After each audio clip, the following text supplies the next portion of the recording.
Middle ইস্টে Indian film ban হওয়াটা কোনো নতুন ব্যাপার নয়। এর আগে অনেক ফিল্ম মিডিল ইস্টে ব্যান হয়েছে, কারণ মিডিল ইস্টে ব্যাপারটা হয় কি, যে তারা যদি কোনো কমিউনিটির ব্যাপার মানে কমিউনিটির বিরুদ্ধে যদি কোনো সিনেমা বানানো হয়, বা দুটো ধর্মের একে অপরের সঙ্গে লড়াই করছে বা রায়ট হচ্ছে, এই যদি কোনো সিনেমায় থাকে, বা কোনো দেশকে নিয়ে কিছু বিরুদ্ধচারণ করে কোনো কিছু বানানো হয়, তাহলে কিন্তু সেই সিনেমা ওখানে ব্যান করে দেওয়া হয়। যেমন টাইগার 3 হয়েছিল, ওমান, কাতার, কুয়েতে ব্যান হয়ে গেছিল।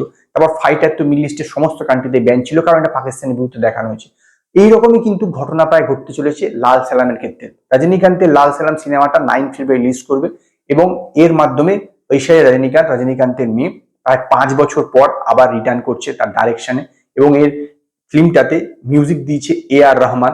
তো এই সিনেমাটার ক্ষেত্রেও কিন্তু আপনার ব্যান আসতে চলেছে। অলরেডি এটা কুয়েতে ব্যান হয়ে গিয়েছে। কারণ হচ্ছে এর টপিকটা এরকম, যতদূর যা জানা যাচ্ছে, এই টপিকটা হচ্ছে যে একটা ক্রিকেট ম্যাচ হবে, সেইখানে একটা নিজের মধ্যে ঝামেলা হবে, এবং এই ঝামেলাটাকে হিন্দু পক্ষ কি করবে, একদল লোক এটাকে হিন্দু এবং মুসলিমের মধ্যে লাগিয়ে দেবে, মানে হিন্দু এবং মুসলিমের মধ্যে রাইট লাগিয়ে দেবে। এর ফলে গ্রামে একটা কেওয়াস সিস্টেম। এইটা হচ্ছে এই মূল ঘটনা এই সিনেমাটা। তো এই সিনেমাটা অলরেডি কিন্তু ইন্ডিয়া থেকে কিন্তু সেন্সর সার্টিফিকেট পেয়ে গেছে, এবং রানিং টাইম হচ্ছে 151 মিনিট, মানে 2 ঘন্টা 31 মিনিটের এই পুরো এই সিনেমাটা। কিন্তু এই সিনেমাটা কুয়েতে ব্যান হয়ে গেছে। এবার দেখা যে মিডল ইস্টে বাকি কান্ট্রিগুলো কিরকম কি করে। কারণ মিডল ইস্টে কি হয়, যে যদি আপনি কোনো ধর্মের বিরুদ্ধে কোনো সিনেমা দেখান, বা একে অপরের বিরুদ্ধে রাইট হচ্ছে এরকম কোনো সিনেমা হয়, বা কোনো কান্ট্রিকে নিয়ে কিছু উল্টাপাল্টা দেখানো হচ্ছে, বিরুদ্ধচারণ করা হচ্ছে, তাহলে কিন্তু সেই সিনেমা সেখানে ব্যান করে দেওয়া হয়। তো এবার অলরেডি কুয়েতে হয়েছে, দেখা দেখি অন্যান্য কান্ট্রিগুলো করবে, মিডল ইস্টে যে কান্ট্রিগুলো আছে, এরকম আমার ধারণা।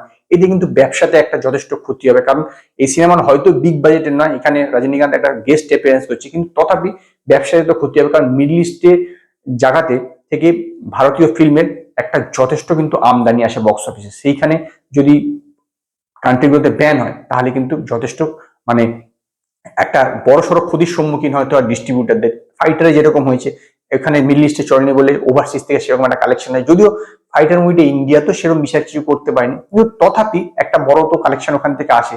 সেখানে যদি ব্যান হয়ে যায়, তাহলে তো একটা সমস্যা হয়।